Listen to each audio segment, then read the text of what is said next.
kind of a detail guy, and I make sure everything's in place so that I can keep 200 employees happy every day, and get 1,800 kids delivered safely to and from school, and the rest is up to my great staff, which I'm very proud of. But today I decided not to talk about the serious stuff. You can read the goals that are there before you. You can see a lot of the work that we did over the summer if you take a look at the inserts that I gave you. But I'm just going to keep things on the light side and share with you a little bit more of who I am as a person. And I like to have fun. If you really want to know people who are close to me, they know I have a sense of humor, and I'll share a little bit of that with you today. At least give you an indication of it. We've been in school for a few weeks now, and this year started out pretty much like most others. But with this very short summer vacation this year and the economy the way it is, I found that people were just a little bit more on edge than usual. I had a first-year teacher, and some of this you'll just have to play along with me and humor me, I guess. I had a first-year teacher after I was done interviewing her. She tells me this. Now let me see if I've got this right. You want me to go into that classroom with all those kids, correct their disruptive behavior, observe them for signs of abuse, monitor their dress habits, censor their T-shirt messages, and instill in them a love for learning. You want me to check their backpacks for weapons, wage war on drugs and sexually transmitted diseases, and raise their sense of self-esteem and personal pride. You want me to teach them patriotism and good citizenship, sportsmanship, and fair play, and how to register to vote, balance a checkbook, and apply for a job.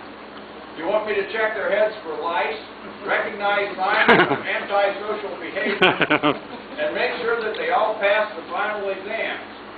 You also want me to provide them with an equal education regardless of their handicap, and communicate regularly with their parents in English, Spanish, and any other language by letter, telephone, newsletter, and report card. You want me to do all this with a piece of chalk, a blackboard, a bulletin board, a few books, a big smile, and a starting salary that qualifies me for food stamps.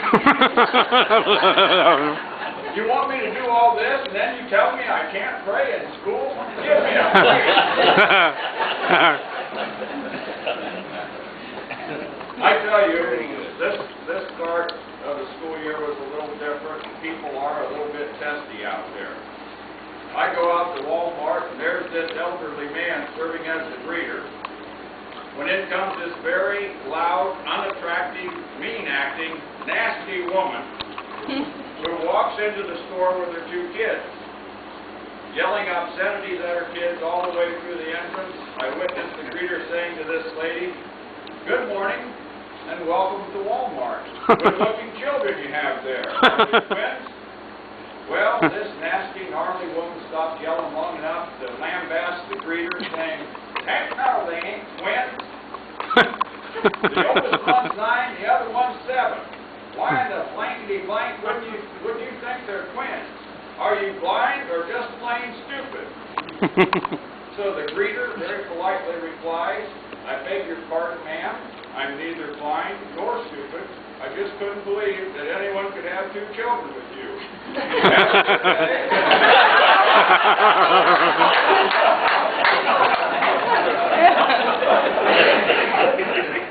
know, I always like it when people come up to me and think I'm like God, like I'm supposed to know everything, see everything, hear everything, decide everything with perfect wisdom, and I have this big magic wand that can make everything right in an instant. Then I always like it when they throw it up in my face, "Well, you are the superintendent, aren't you?" Well, I'm starting my 36th year in education, 30 of these years as an administrator, and I'll never forget what the famous psychologist Stephen Douglas once said to all of us, speaking to us in a room full of administrators. He said, "If you deal with the public long enough, you will deal with all kinds of people with psychoses, neuroses, and mental illnesses. And if you are not extremely careful, after 20 or 40 or 30 years of consistently dealing with the public, they will absolutely convince you that you are the one and that they are the ones that are perfectly wrong. Well, starting my 30th straight year in administration, I certainly understand what Stephen Douglas meant. I'm convinced that a lot of people claim to want to serve God, but only as advisors to Him. Everyone in the public wants good discipline until you try to discipline their child. There are others with minds like concrete, thoroughly mixed up and permanently set. People are funny. They want the front of the bus, the middle of the road, and the back of the church, and all at the same time. But the next day reversing their positions from the day before. No, that isn't why I was angry. I was angry for another reason. And I tell you, it goes on. But life is fun.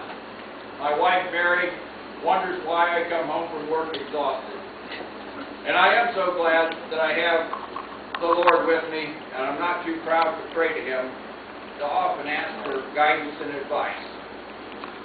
Seriously, though, my decisions are often difficult, the hours are long, the tasks sometimes seem insurmountable. But just like so many things in life, it's in the struggle of life that fulfillment is found. And usually, I'm just like Ace on the A-Team, if you remember that show. Ace always had that stuffed cigar sticking out of the side of his mouth, and he always said, "God, I love it when a great plan comes together." Now that's me. That's Ken Dosek. I get very little satisfaction and fulfillment from what I accomplish alone, but when I know that I've mustered the forces to accomplish something 100 times bigger than myself with people I love and people that I enlist and call upon, that's where I find fulfillment. I had the pleasure of hearing Jim Trussell speak over a year ago, and he said that there is no limit to what you can accomplish once you realize that most things of great significance are much bigger than yourself. And I just think we've had several outstanding projects since I've come here to Upper, which have given me this feeling. One was the completion of the 3-year high school parking lot project, just finished this summer. It came in and was finished for over $1 million under what it was estimated to be in 2005. Second thing was completion of the stadium renovation project, which you see here. And again, what a tremendous value at a fraction of what it would have been the typical cost. Probably a lot less than if you were to just go out and do that, it would have cost at least 3 to 5 times what it did. 3 is managing the staff with my administrative team more efficiently. I know that our budget is $1 million less just from the way we've managed staff more efficiently in the last 3 years.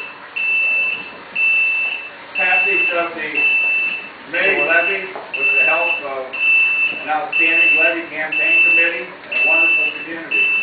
Consider that a great accomplishment. Successful negotiations for 2 consecutive times with both certified and classified staff.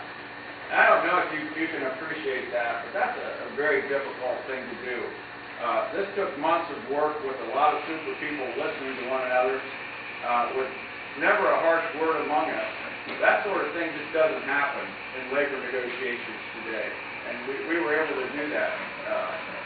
It took a lot of work and a lot of listening to each other, but nowadays it just doesn't happen. But it happened twice with us, and I'm very happy to say that I had some wonderful people at Upper to work with to make that happen. And certainly another great accomplishment, the creation of U.S. Community Outreach. Speaking of which, Joy is with us